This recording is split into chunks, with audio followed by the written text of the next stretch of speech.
What's up, YouTube? This is Too Raw for TV. So, this morning on Undisputed, I saw Shannon Sharpe perform one of the most infamous I come from Alabama with a banjo on my knee, shoe scuffling, toe tapping, kerfuffling, coon jig that I've seen in quite some time.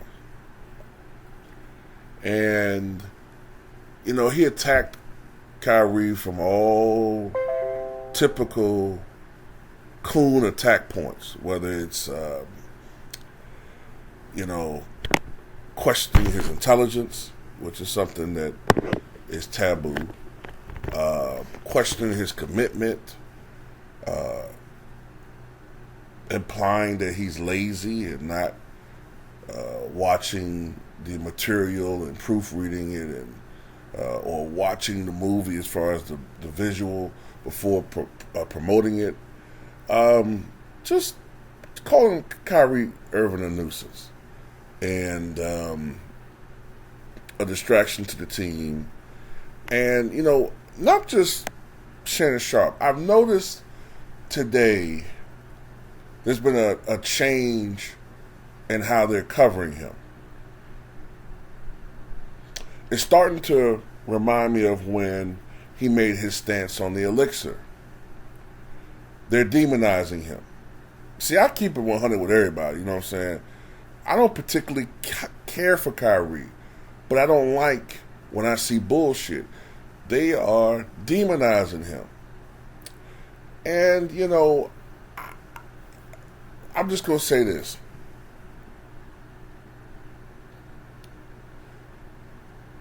When you look at who's demonizing him, you always have to consider the source.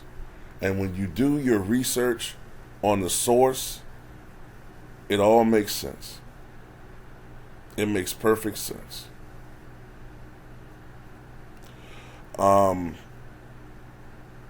It's funny how free speech never applies to us.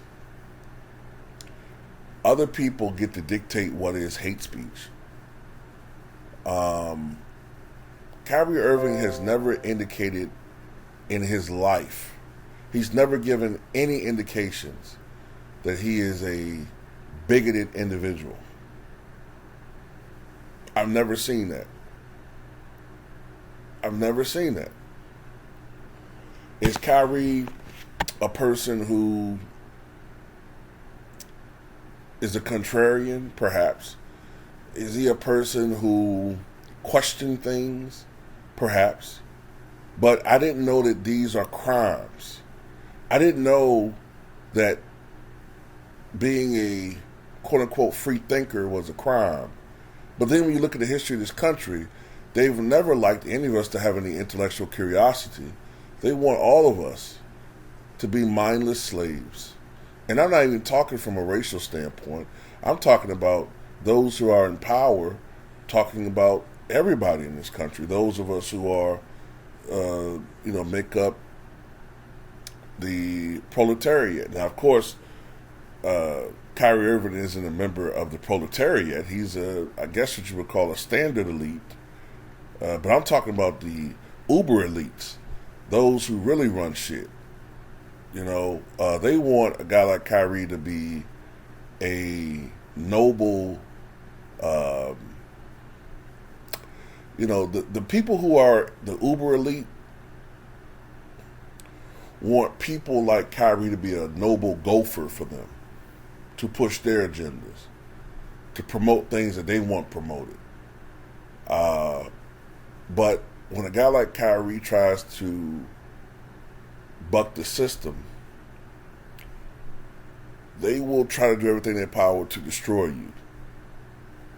And I would really like to be on the fly on the wall when he had a conversation with Adam Silver, because I'm pretty sure Adam Silver contacted him. I would love to hear what Adam Silver said to him over the phone, or whoever it was affiliated with the NBA. that finally caused him to remove that post because they had to say some real shit to him. You know, there are often times when an NBA player will say some real shit and then you never hear any follow up from that. I can recall Derrick Rose when he stood with the Chicago Bulls. I can recall when he said that, in his estimation, 70% of the players in the NBA took PEDs. And then I think Stern may have still been the commissioner at the time. David Stern fined him, probably had a conversation with him. He backpedaled from that shit totally, and you never heard anything more about that. So you gotta wonder why these NBA players are so stressed out at times. You know, a lot of these players today, they say that they're so stressed out. Well, why is that? They make so much money and they get an infinite amount of pussy. Well, maybe just maybe, over the first couple of years is great, but then that wears thin. That lifestyle becomes monotonous. So like that episode of, what was it, The Twilight Zone, when the guy thought that he was in heaven and he kept winning all the time and having all these women, but over time it became boring and monotonous and it wasn't fun anymore, and he found out that he wasn't in heaven but he was actually in the lower room and he was being tormented and tortured. Yeah, you can win all the time, but now it's no longer any fun. So sometimes heaven can be hell. Sometimes heaven can be hell.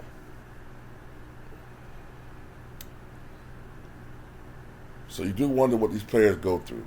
As far as Shannon Sharpe is concerned, man,